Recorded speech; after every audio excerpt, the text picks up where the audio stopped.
नमस्कार, आप देख रहे हैं न्यूज़ 18 का डिजिटल प्लेटफॉर्म। मैं हूं आपके साथ सृष्टि शेखर। नौकरी पेशा लोगों के बीच अक्सर ये आम धारणा होती है कि अगर उनकी सैलरी से ईपीएफ यानी कि कर्मचारी भविष्य निधि में योगदान हो रहा है तो वो रिटायरमेंट के बाद हर महीने मिलने वाली पेंशन के हकदार हो गए हैं। लेकिन ये बात पूरी तरह सच नहीं है। भले ही ईपीएफ और ईपीएस आपस में जुड़े हुए हों, लेकिन ये दोनों अलग अलग स्कीम्स हैं और दोनों के नियम भी काफ़ी अलग हैं। रिटायरमेंट के बाद हर महीने मिलने वाली मासिक पेंशन कर्मचारी पेंशन योजना यानी ईपीएस के तहत दी जाती है, ना कि ईपीएफ के तहत।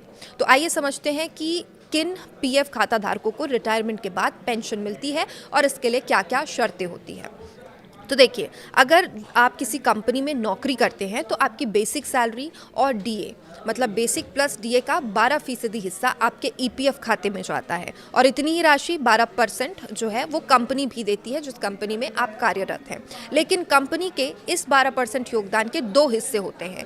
8.33% हिस्सा ये सीधे आपके ईपीएस यानी पेंशन खाते में जमा होता है और 3.67% हिस्सा ये आपके ईपीएफ खाते में जमा होता है।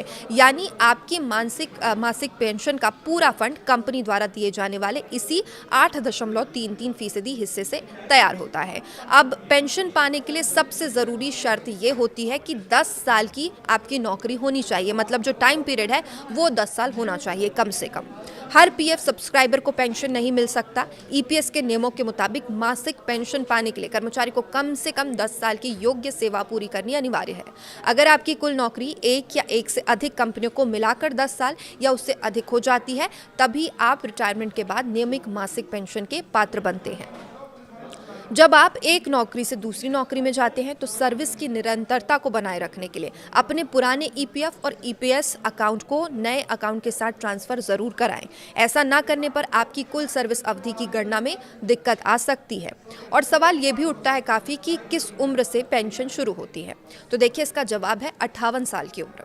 ईपीएस योजना के तहत पेंशन शुरू होने की सामान्य उम्र 58 वर्ष तय की जाती है।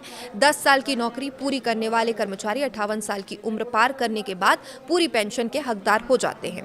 और इसके साथ ही अर्ली पेंशन से कुछ विशेष नियम जुड़े हैं और इनके तहत यदि कोई कर्मचारी चाहे कि वो 50 वर्ष की आयु के बाद ही पेंशन पर दावा कर सकता है। हालांकि 58 वर्ष से पहले ली जाने वाली इस पेंशन को कम की गई पेंशन कहा जाता है, जिसमें हर साल के हिसाब से कुछ प्रतिशत की कटौती की जाती है। तो कितनी आपको पेंशन मिलेगी, इन दो बातों पर वो निर्भर करता है। वो है रिटायरमेंट के बाद आपकी मासिक पेंशन की राशि कितनी होगी। यह मुख्य रूप से दो प्रमुख बातों पर निर्भर करता है। एक है पेंशन योग्य वेतन, आपकी नौकरी के आखिरी महीने का औसत वेतन क्या था। दूसरा है पेंशन योग्य सेवा, आपने कुल कितने साल तक ईपीएस में योगदान दिया है। और उसके बाद आपकी नौकरी के साल जितने ज़्यादा होंगे आपकी मासिक पेंशन की रकम भी उतनी ही ज़्यादा बेहतर होगी।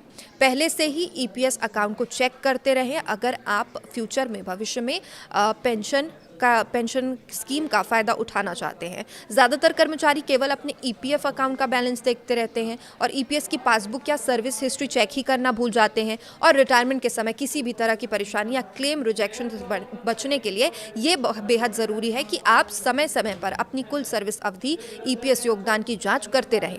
अगर नौकरी के कार्यकाल को लेकर कोई गड़बड़ी है तो उसे नौकरी के दौरान ही सुधार लें ताकि बाद में पेंशन एप्लीकेशन आसानी से प्रोसेस हो सके। और ईपीएफ और ईपीएस इन दोनों को अलग अलग तरीके से समझना बेहद ज़रूरी होता है, इसलिए ईपीएफ और ईपीएस के बीच कंफ्यूज्ड ना रहे। अगर भविष्य में पेंशन स्कीम का आपको फ़ायदा उठाना है तो ईपीएस अकाउंट को भी समय समय पर चेक ज़रूर करें और जो कुछ ज़रूरी उसके लिए दस्तावेज़ हैं, जो कुछ ज़रूरी नियम है उसे ज़रूर फॉलो करें।